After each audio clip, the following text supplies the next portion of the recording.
नमन माझे फलसिद्धाला, बाळू मामाच्या माता पित्याला, पंढरीच्या त्या पांडुरंगाला, आरेवाडीच्या विरुदेवाला, चिंचणीच्या त्या भाकूबाईला, मुळे महाराज सदगुरुला, आदमापूर हे झालं या पावन,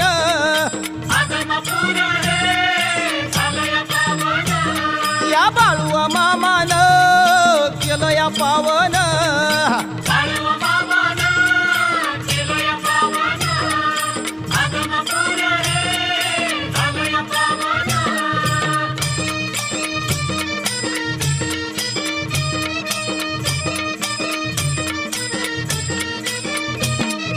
आदमापुराला मामा नांदतो, पांडुरंग हा विठू शोभतो, भोळ्या भक्ताची राखण करीतो, आशीर्वाद हा भक्तांना देतो, आदमापूर हे झालं या पावन.